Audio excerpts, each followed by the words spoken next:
Bueno, seguimos aquí en La Brújula, estamos ya comunicados con el ingeniero Élido Veschi.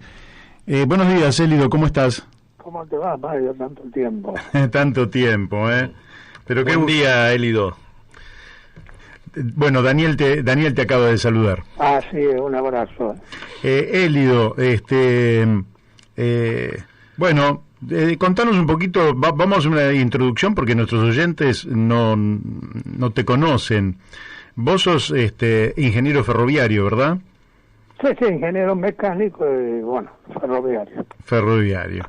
Y siempre has estado vinculado, por lo menos desde que yo te conozco, que hace ya mucho tiempo, estás vinculado a este tema que tiene que ver con la posibilidad de reconstruir un sistema ferroviario en la Argentina. Así es. ¿Cómo ves esa primero, si me dejas, sí, claro. Quiero hacer un pequeño recuerdo para nuestro amigo Pino Solano, ¿no? Un hombre que en realidad se capacitó para entender los problemas reales del país, y creo que su expresión más acabada está en la película esta, La Argentina Latente, ¿no? Uh-huh. De la escuela de Scalabrini, todos los que mostraban y que además estudiaban como locos los temas porque no hablaban macanas, digamos. Claro, efectivamente. Bueno, un recuerdo para él. Y bueno, te agradezco. La próxima, referido al tren es... Lo de Abrante es genial. Bueno. Sí, la verdad que hicimos un recuerdo la semana pasada extenso de Pino. Nos ha dolido a todos esta pérdida, porque además ha sido una pérdida para la patria, ¿no? O sea, Pino era un capital de los argentinos. Sí. Y además lo tuvimos en estos micrófonos, ¿no? Sí, lo escuché. Lo escuchaste. Sí. La verdad que hemos perdido un amigo y un referente de la cultura, de la política. Sí, una pérdida irreparable. En fin. Bueno, Élido, contanos un poquito cómo ves vos la perspectiva, la necesidad de reconstrucción de un sistema ferroviario en la Argentina. Ya, vos sabés que nosotros, incluso desde el gremio, hemos luchado muchísimo y elevado infinidad de proyectos y propuestas para resolver adecuadamente un tema que no es el del trencito, como siempre digo yo, porque hay posturas, digamos, melancólicas que añoran los trenes de antes. Uh-huh. Y hay otras posturas que son absolutamente mercantilistas que dicen, no, si no da beneficio no debe correr. Uh-huh. Nosotros siempre sostuvimos que el ferrocarril, así como la energía y las comunicaciones, y como decía Scalabrini, esto mismo, ¿no? Sí. Son herramientas estratégicas de desarrollo o de no desarrollo de un país. Uh-huh. Tanto por el hecho de que identifican geoeconómicamente, digamos, a una determinada comunidad, como por el hecho de que mal usado establecen un drenaje de dinero que se puede dedicar a otras cosas, ¿no?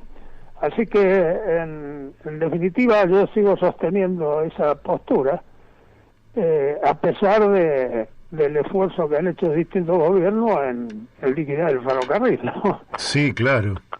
Sí, son desde el principios del 60, ¿no? Pero fue Menem el punto culminante. Claro, bueno, Menem y lamentablemente después el gobierno de Kirchner, esto lo denunciaba bien Pino, ¿no? No varió mucho la situación. La prueba está que hay un exsecretario de Transporte preso, ¿no? Sí, Jaime. Caray. Y bueno, también también digamos que fue una fuente de corrupción aquello, ¿no? Que terminó con la tragedia de Once. Sí. Mirá, nosotros respecto a sobre todo el tren Sarmiento, habíamos detectado facturaciones de reparaciones que se llamaban reconstrucción, y en realidad eran facturas truchas, ¿no? Es decir, apretaban a los inspectores para que firmaran un trabajo que no se había hecho. Y más de una vez señalamos esto públicamente, de que algún día se iba a producir una tragedia por falta de mantenimiento, pero vinculado a la corrupción, ¿no? Porque se cobraba por cada factura, por supuesto. Qué bárbaro. ¿Y vos estás viendo una política de transporte, por ejemplo, que uno pueda decir, bueno, Argentina tiene un proyecto de transporte multimodal que complementariamente utiliza el ferrocarril, autopistas, aeropuertos, puertos, vías fluviales, marítimas? ¿Ves algo de eso o no ves nada? No, en absoluto. Es decir, veo por ahí esfuerzos aislados. El actual gobierno incluso está reimplantando algunos servicios de pasajeros. Rehabilitó una parte del ferrocarril Urquiza y eso es positivo. Claro. Pero todo esto se hace desde esfuerzos sectoriales, sin pensar eso que decís vos, que es la gran política de transporte que beneficia a las economías regionales, sobre todo, ¿no? Bueno, eso no se hace en absoluto, al contrario. Nuestro país se convirtió desde la década aquella del Plan Larkin en un consumidor de tecnología de transporte, que en ese momento en el mundo era uno de los, junto con las armas, digamos, sí, era uno de los negocios más importantes que había en todo el mundo. Y nosotros mantuvimos lo que nosotros dijimos que era la anarquía del transporte. En la medida que existía un transporte anárquico, el consumo de elementos de transporte era mayor para el país y para los privados. Pero nunca o muy pocas veces se pensó en un sistema integrado, ¿no? Donde cada medio cumpliera su rol. Porque esto se puede determinar perfectamente. Alemania lo hizo en su momento con un gobierno ultraliberal, ¿no? Qué interesante. Qué interesante que digas que un gobierno liberal planifica el sistema de transporte. ¿Sabés lo que decía el ministro, que era un liberalote de aquello en ese momento? Decía, miren, yo soy liberal en la política, en esto, pero en transporte no soy tonto. Claro. Así, hubiera hecho falta acá, ¿no? Ya lo creo. Pero, en fin, yo creo en esa herramienta. Lo que pasa es que yo vengo denunciando hace mucho tiempo dos cosas que van un poquito más allá de la tecnología, ¿no? Que es la discapacitación general. Esto es cierto, ha estado pasando por las políticas de los últimos 50 años, qué sé yo. Y una cuestión que llamo, sin ofender, la bestialización de la sociedad. No me refiero a que uno dice a un tipo que le pega a un chico que bestia. Me refiero a la anulación del pensamiento crítico en las clases dirigentes, ¿no? Y sobre todo en la intelectualidad universitaria. Claro. Y entonces, al anular el pensamiento crítico, estos temas, como quería Pino, como quería Scalabrini y tantos otros, no se discuten. Se discute la superficie o tonterías, ¿no? Pero el tema de fondo no se discute. No se discute. Y el transporte que tendría, digamos, evidentemente aquí se hizo mucho para desprestigiar a las empresas del Estado. Sí. Recuerdo aquel comunicador que era Bernardo Neustadt, no decir que los ferrocarriles perdían $1 millón por día. Es muy fácil.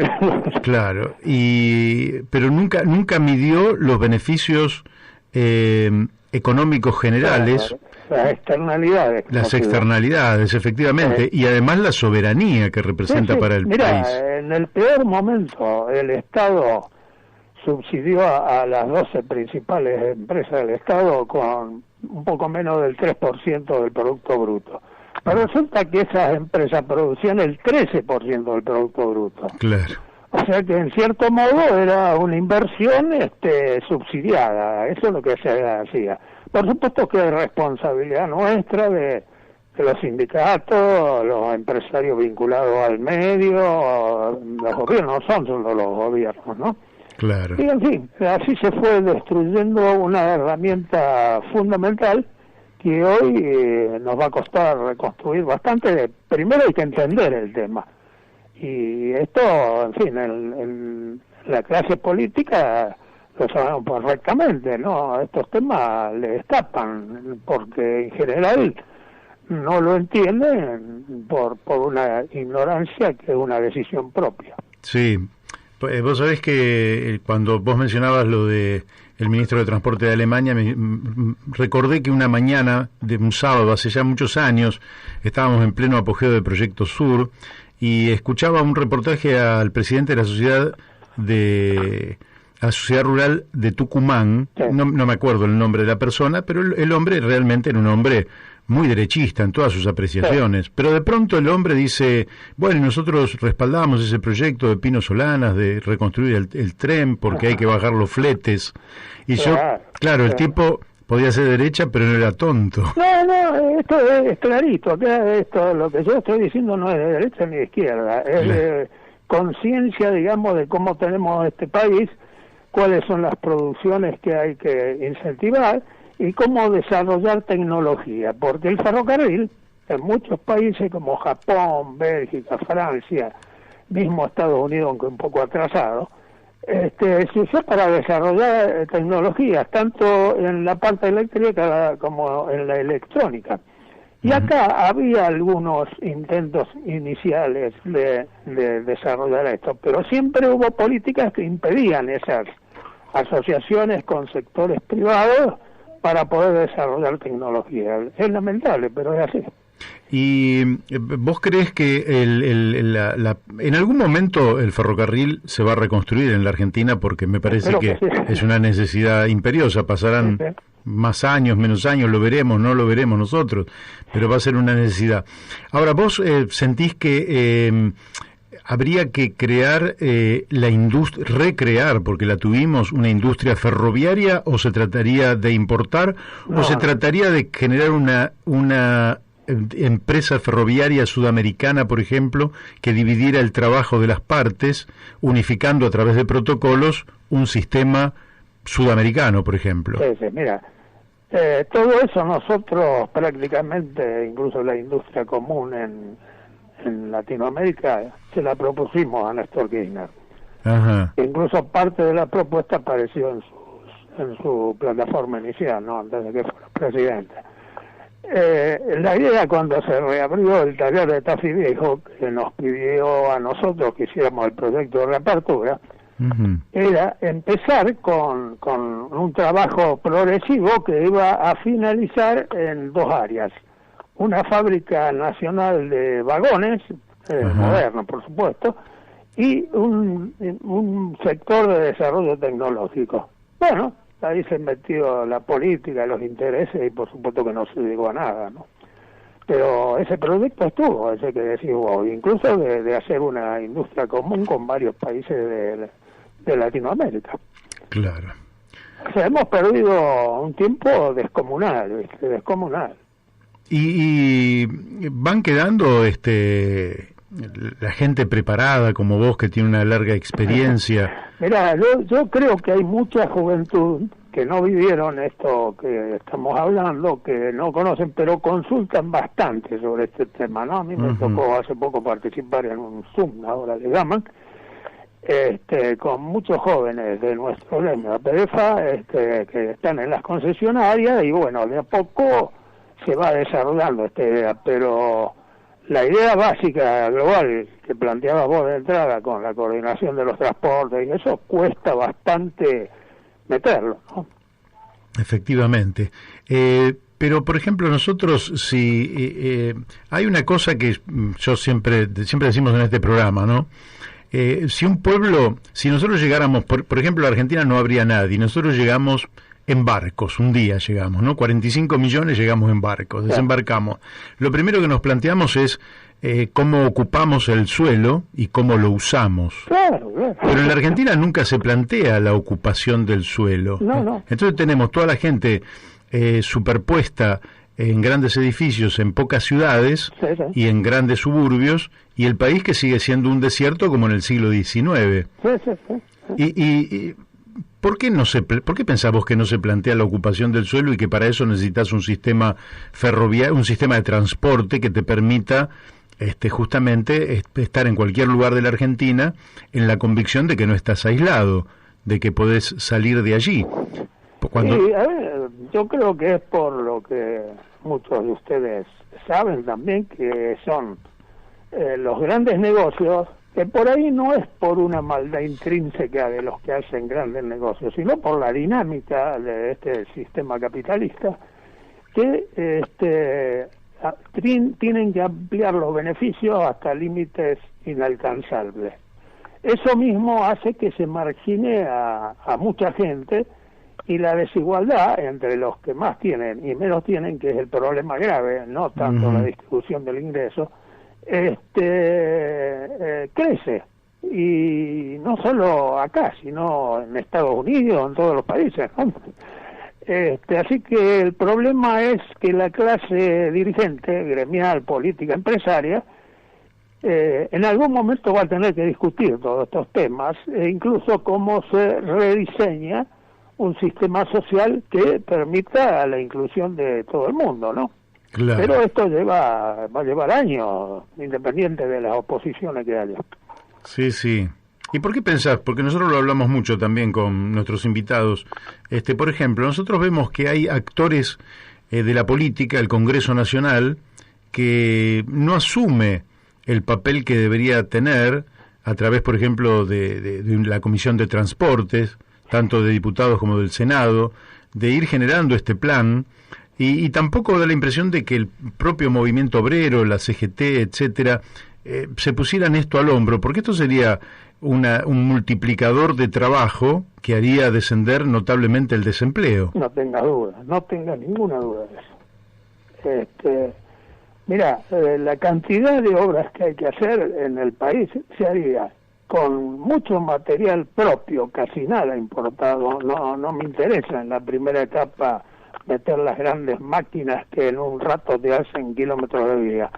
Interesa que empecemos de a poco a tratar de recapacitar la mano de obra, digamos, que no tiene capacidad elevada, en trabajos, por ejemplo, de reacondicionamiento y tendido de vías, reparación de puentes, etcétera, etcétera, que esa con gente que sabe que la hay, y mano de obra directa se podría hacer. O sea, tenemos que ir a ese tipo de trabajo en una primera etapa.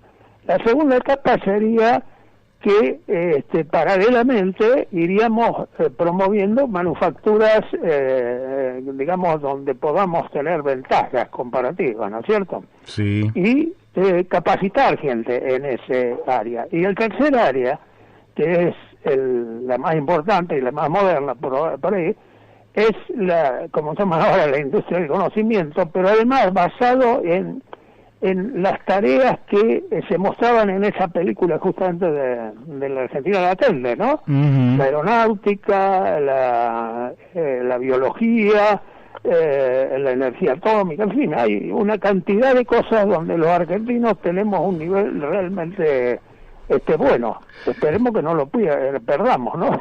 Elido, te hago una pregunta que nos preocupa a quienes vivimos aquí en la zona oeste del Gran Buenos Aires. Sabés que tenemos una obra que arranca acá en nuestro barrio, en Aedo, que es el soterramiento del Sarmiento. ¿Te la creíste?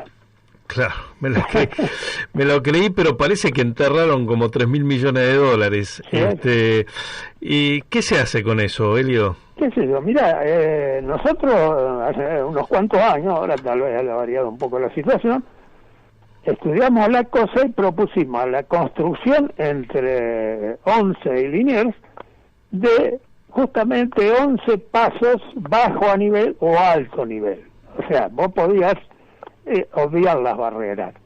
Y mientras tanto planificar el transporte de superficie, de manera tal de que esos 11 pasos fueran correctamente utilizados.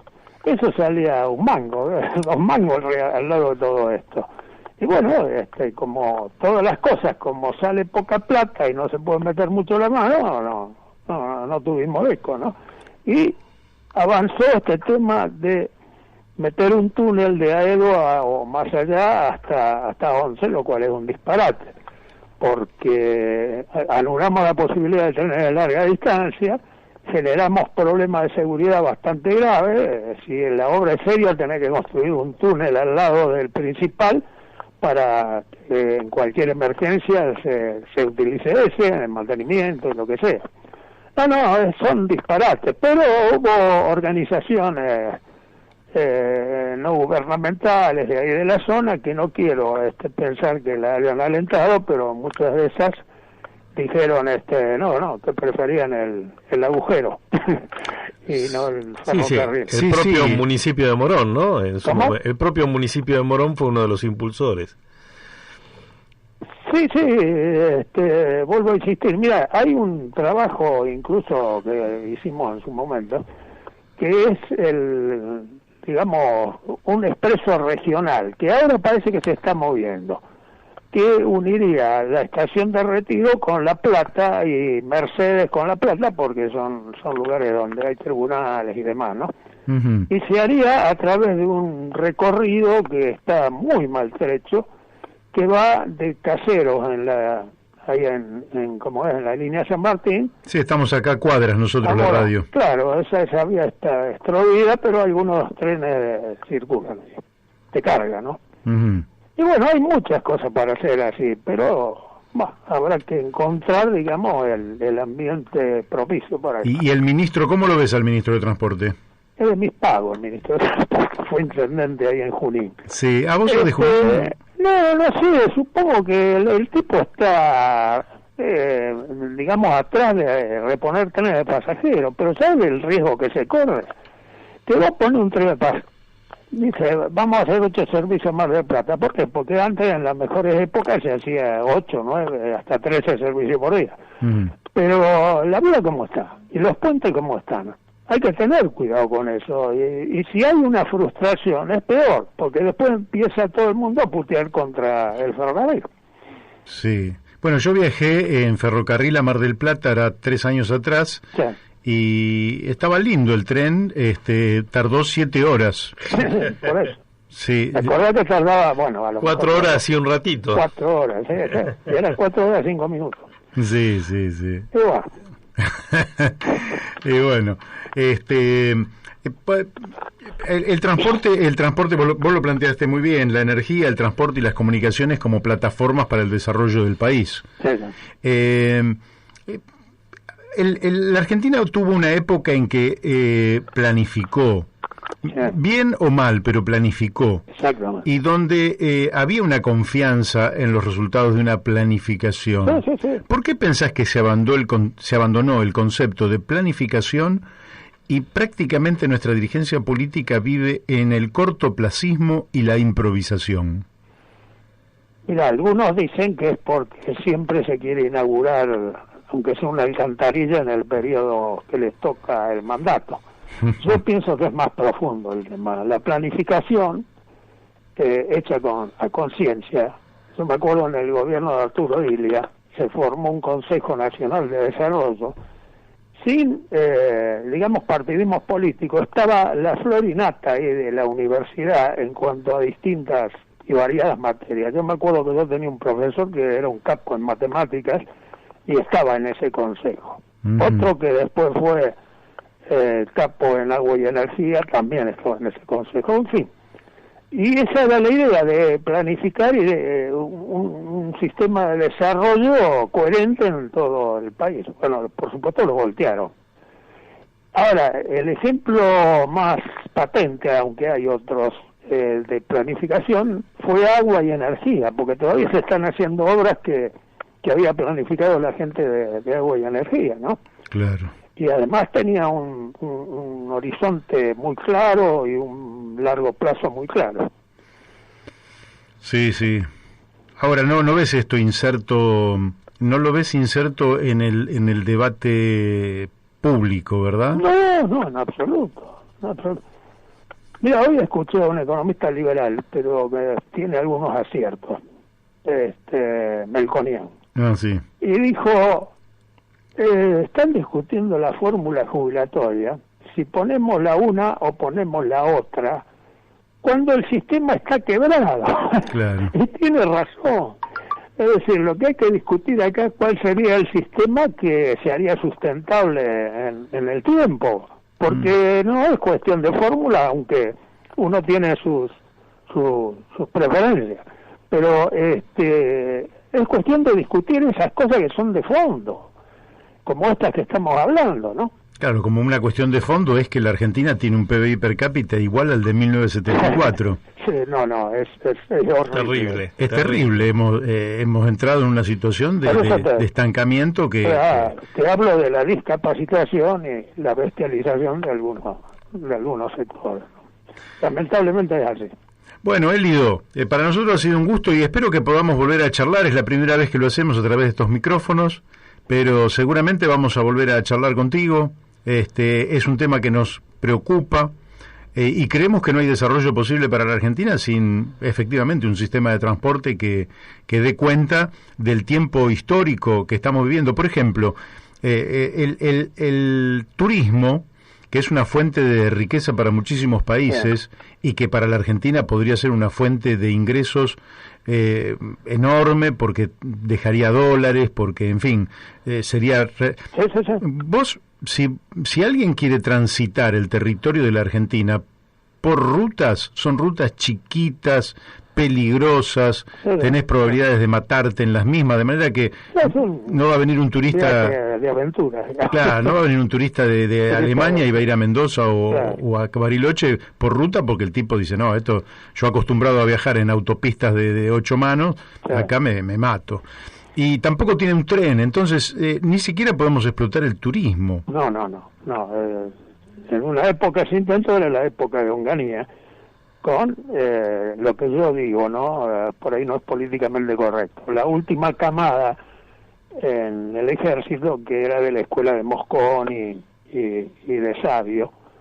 Y bueno, algo de eso intentó, sobre todo el general de Marchi, ¿no? Que era un tipo muy honesto y que quería mucho el ferrocarril. Uh-huh. Pero, en fin, yo se lo dije más de una vez, le digo, de Marchi, el problema tuyo es que estuviste en una dictadura, si hubiera estado en un gobierno civil, se haría en un monumento, ¿no? Claro.